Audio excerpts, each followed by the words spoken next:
શ્રી સત્યસાઈ લક્ષ્મી મોહન વિદ્યાલયમાં વિદ્યાર્થિનીના શોષણ મામલે એબીવીપી વાંસદા દ્વારા ઉગ્ર વિરોધ કરવામાં આવ્યો. કેમ્પસ ડાયરેક્ટરની ધરપકડ બાદ પુતળા દહન અને રસ્તા રોકો આંદોલનથી માહોલ ગરમાયો છે. આજરોજ અખિલ ભારતીય વિદ્યાર્થી પરિષદ વાંસદા નગર દ્વારા શાળાના કેમ્પસ ખાતે આવેદન આપવા માટે પહોંચ્યા હતા. ત્યારે એબીવીપીના કાર્યકરો જ્યારે વિદ્યાલય પહોંચ્યા ત્યારે ટ્રસ્ટી કમલેશ ઠાકોર દ્વારા વિદ્યાર્થીઓને તાત્કાલિક હોસ્ટેલમાં પૂરી દેવામાં આવ્યા હતા. ટ્રસ્ટી અને સમગ્ર સ્ટાફ એક રૂમમાં ભરાઈ ગયા હતા.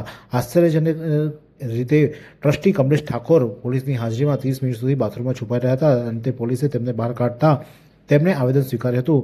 ટ્રસ્ટ દ્વારા દીક્ષાંત ઠાકોરના તમામ જવાબદારીઓમાંથી મુક્ત કરાવતો ઠરાવ બતાવી કડક કાર્યવાહીનું આશ્વાસન આપ્યું હતું. શાળા બાદ એબીવીપી દ્વારા મામલતદાર કચેરી વાંસદા ખાતે મામલતદારને આવેદનપત્ર પાઠવવામાં આવ્યું હતું. ન્યાયની માંગ સાથે વિદ્યાર્થીઓએ આરોપી દીક્ષાંત ઠાકોરનું પુતળો દહન કરી ઉગ્ર વિરોધ નોંધાવ્યો હતો.